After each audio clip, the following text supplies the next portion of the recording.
Hi, I'm Dr. Tammy Nelson, and welcome to Relationship TV. We have a fabulous guest today. You're going to love Dr. Susan Block. She is a best-selling author of 4 books. Her most recent book is The Bonobo Way, and she's going to talk to us today not only about her book, The Evolution of Peace Through Pleasure, but the ways that we can find our inner bonobo. And you're going to love Susan. She also has her own TV show, The Dr. Susan Block Show.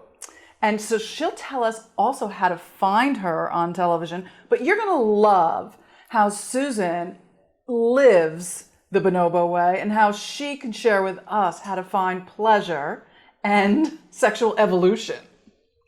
Absolutely. Welcome, Susan. I'm so happy you could be with us today. Well, I am just going bonobos to be here. It's great. I love the yellow color. It reminds me of bananas. Well, tell us about that. Tell us about bananas and bonobos and how did you come to write that book and how we can find our inner bonobo. Ooh, well, that's a lot to tell. First of all, one thing to tell the difference between bonobos and bananas is bonobos are very close to us. And they're actually almost 99% genetically similar to us. Like common chimpanzees, they're our closest cousins. I like to call them our kissin' cousins because they are the make love, not war chimpanzees.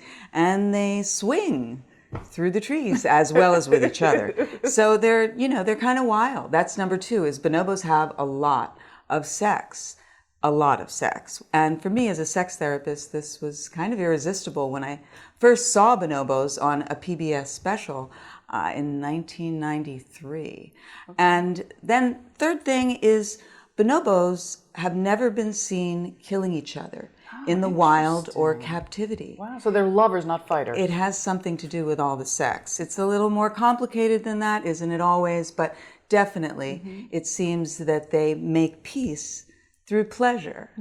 Another thing that's kind of important about bonobos is they are very gender balanced. In fact, very female empowered, and some people call it a matriarchal civilization.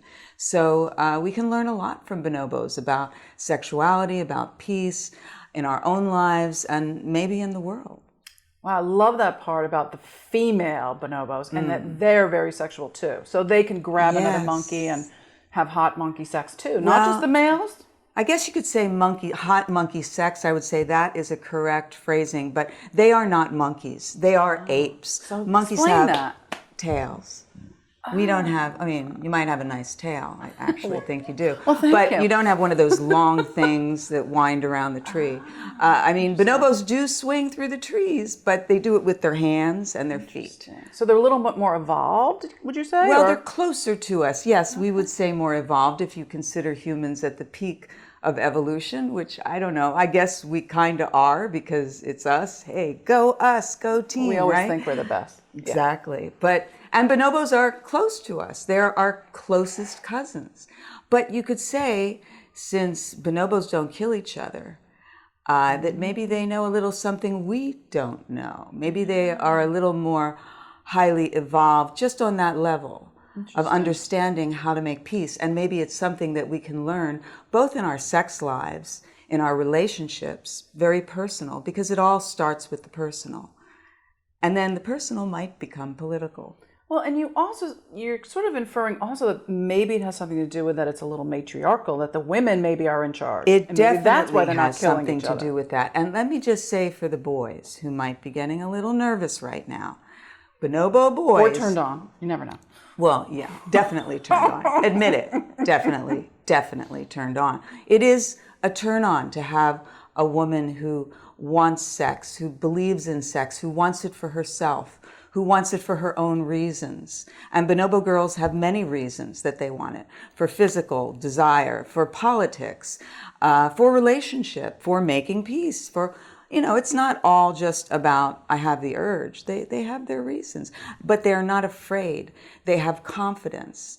They gain this confidence through female solidarity. Interesting. Yes, because bonobo boys are bigger and stronger than the girls, and they have fangs, which the females lack. So they could be the bosses whenever they want. But they don't. They give it up to the girls. And why do they do that? Well, again, it's kind of complicated, but it does go back to number 2. They have a lot of sex, okay? So they're getting laid regularly. They're laid back. These bonobo boys are very, very chill. They're happy boys, and they love the girls, and they take care of the girls, and they fight with each other every once in a while. Bonobos are not angels. They're animals like us, and they fight. They're not vegetarians either, by the way. Yeah, anybody tries to catch you and say, bonobos are not so great because they eat meat. Well, okay, that's not exactly the same as killing your own kind. So they don't do that. But they do fight, and so the boys, they get calmed down by the girls, and the girls fight too, and they calm each other down with sex, with this. I'm rubbing my hands together because I'm not sure if relationship TV is, PG rated, but this signifies the genitalia. They rub their genitalia together, and it's called genitogenital rubbing by the primatologists, but I prefer the rainforest term, which is hoka hoka. That sounds sexy. Yes, like a bonobo tango. Except instead of like just slow cheek to cheek, it's very fast vulva to vulva action for the females until they just fall out of their tree with an orgasm. Interesting. They do have orgasms like we do with major clitorises. And then the boys do penis fencing. They do. They're all bisexual, for want of a better term, pansexual, fluid. They're just sexual. They are very, very sexual, and they are inclusive. They are very inclusive. They have their favorites, don't we all? They get jealous, but they include the ones who are left out in some way. So what's the lesson there for other sex therapists, other clinicians, people that are working with relationships? What's the lesson from your book, from your research? What can they take from that? Well, as a sex therapist, the most common question I get from clients is, am I normal? I'm into this, I'm into that. My wife says I'm messed up, I'm a sex addict, I'm not normal, or I'm worried I'm not normal, I'm single, I can't even date because I'm worried I'm not normal. Right. Well, bonobos really expand the definition of normal. They really open up, first of all, to all the LGBTQ people. They are all LGBTQ. They are all bisexual, pansexual.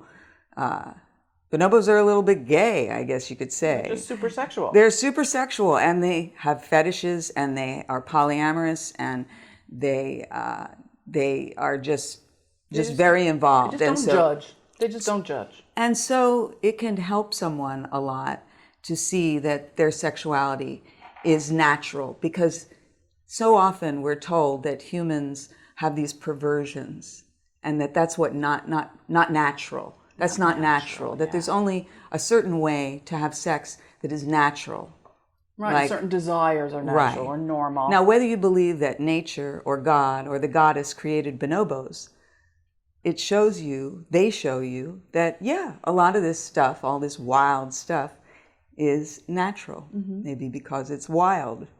And bonobos also, I think, show you that certain things, like the female taking control, the female being aggressive about sex, that's natural.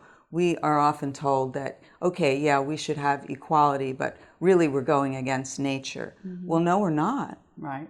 I like that. Because look at the bonobos. They are matriarchal. And by the way, the boys stay younger longer than common chimps, who start out just as cute and young looking as bonobos, but then grow up quickly into grumpy old apes because of all the stress of being a common chimp and being male dominant and intimidating and raping the females and beating each other up and killing each other. Interesting. That's common chimpville. Bonoboville, hey, we fight sometimes, we work it out with sex, We're more laid back. We live longer. We live longer, and hopefully they will continue to live longer. We have to save the bonobos. I really believe this. that even for sex therapists and clinicians and for everyone in the world, ecology is a critical question. And everyone has their causes, of course. But I believe the bonobo cause is one that's right and sexy because, hey, these are our kissing cousins. They hold the key to our sexuality, to this idea of female equality, and this idea too, let's say for the boys to be sensitive and to be, to give it up and to feel good and natural about that it is natural for boys, for guys to surrender, sometimes to feminine power or just sometimes or even just surrender. to their own sexual urges. Yeah. No matter what it's for other men, for women, for whatever they desire. And I'm wondering if there's another message that you have for couples in general. Well, make love first if you want to make love last. Make it a priority in your life. Love, takes a back seat so often, and so then you lose it. You lose it because nature or God or the goddess doesn't intend for love to last. Nature intends, or God or the goddess, for love to happen. And yeah, it's easy to make it happen.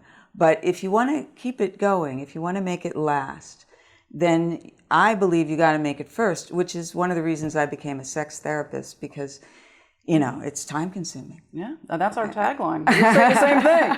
That's our tagline at Relationship TV. It makes total sense to us.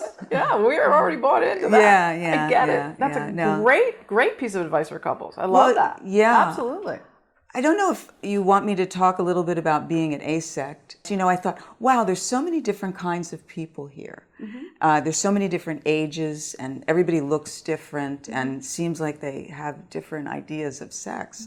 And then I realized, yeah, but everybody felt at some point, this sex thing, this relationship thing is so mind-boggling. I not only have to get it right in my personal life, I have to study it.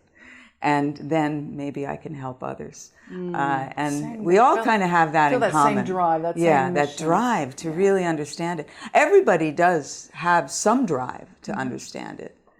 But and I love that you came at it from your direction. Yes. And you feel that drive and you feel that passion and the way that you do. I love that. I love that this is your piece and this is your mission at this point in your life, and you feel so strongly about it. And it's so, so important what you're putting out.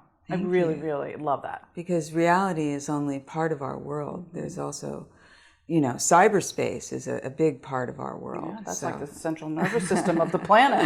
Of the matrix, anyway. Yeah. So we got to be in the matrix to connect with our people. So, Susan, what's one quick tip for couples that you can leave us with? A quick tip, okay. Make plans for sex because, sex needs to, get on your refrigerator or your iPad somewhere. But always remember, the best laid plans may not get you laid the way you planned. So keep a plan B. I love it. That's perfect. That is a perfect quick tip for couples. Dr. Susan Block, thank you so much for being here for Relationship TV. It is a pleasure to have you. It is my pleasure, and you make peace through pleasure.